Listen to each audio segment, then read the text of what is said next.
Hi, it's Miss Melissa from Maple School, and I'm here to read you a book today, The Girl Who Thought in Pictures, the story of Dr. Temple Grandin.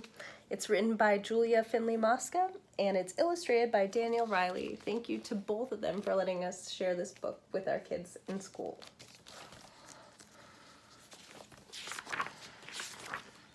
If you've ever felt different, if you've ever been low, if you don't quite fit in, there's a name you should know.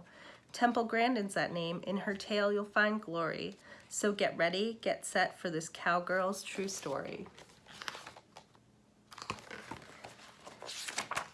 In the city of Boston, one hot summer day, a sweet baby was born. It was Temple. Hooray! Unique from the start, an unusual girl. She loved spinning in circles and watching things twirl.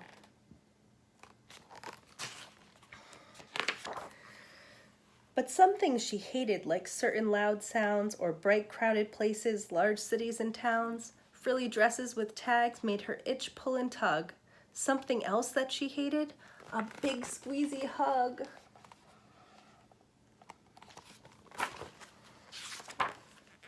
A shy loner, this Temple, but when she got mad, when her feelings of stress and frustration got bad, quite a tantrum she'd throw, kick, holler, bang, shriek. Yet still, by age 3, not one word did she speak. She'll never be normal was what some did say. Her brain's not quite right. You must send her away. Away? Not my Temple, her mother proclaimed. We will figure this out. You should all be ashamed.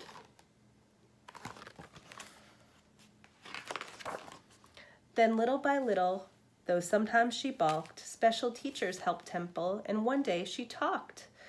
And that thing with her brain, it was autism, see? She was different, not less, they all finally agreed. Like most kids her age, she loved ice cream and art, but the way Temple thought, that's what set her apart. If something was mentioned, for instance, a fly, in her mind she'd see dozens of photos go by.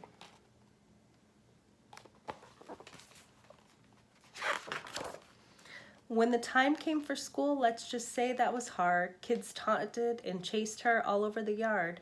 They picked on poor Temple. How crazy it drove her. They teased her for saying things over and over and over and over.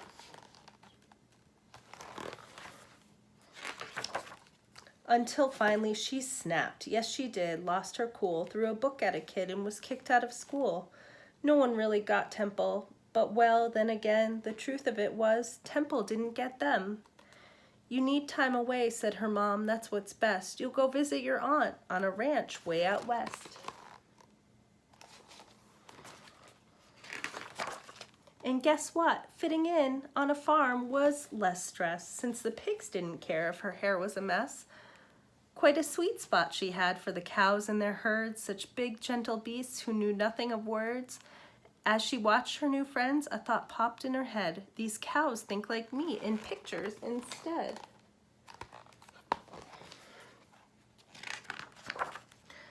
At a new school that fall, Temple found more support and a teacher who taught her, you'll never fall short.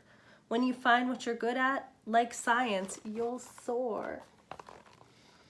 And that teacher was right. He had opened a door. So she built a machine like she'd seen on some farms, an invention that hugged her with boards and not arms. It worked. She had done it from memory, it's true. And just like the cows, it made Temple calm too.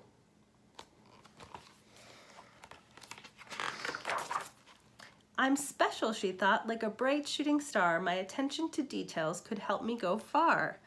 Through her studies, she learned there were farms not so kind. I will help them, she said. Some solution she'd find.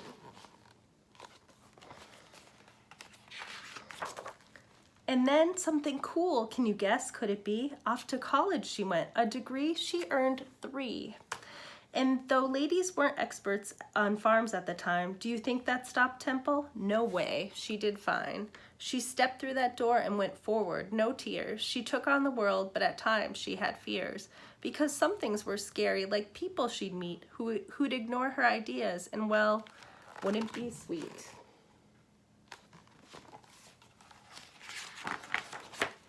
But she never gave up, learned her stuff through and through, like why cattle will circle and what makes them moo. To build better farms was her goal. She would do it. Be kind to our creatures. They have feelings. She knew it. And slowly but surely she changed many minds until farm after farm built her awesome designs. Word spread about Temple. Her feet's not so small. Temple Grandin, she's grand. She's the grandest of all. And now for these things and more, she's won honors and prizes. And a movie was made, but the biggest surprise is that girl with the future that couldn't be bleaker. Yes, the once silent girl, she is now a big speaker. Today she spreads hope with her stories and speeches. From New York to Sydney to Rome, Temple teaches. Each person is special, so unique are our minds. This world needs your ideas. It takes brains of all kinds.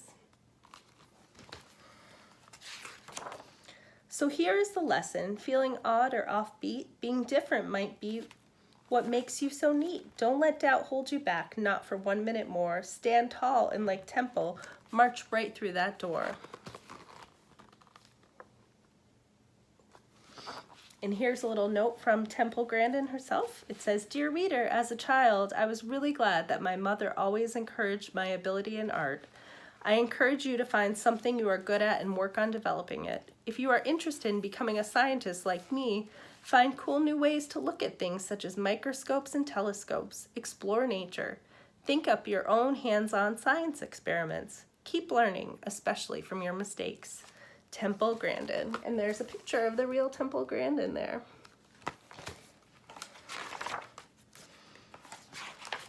The end.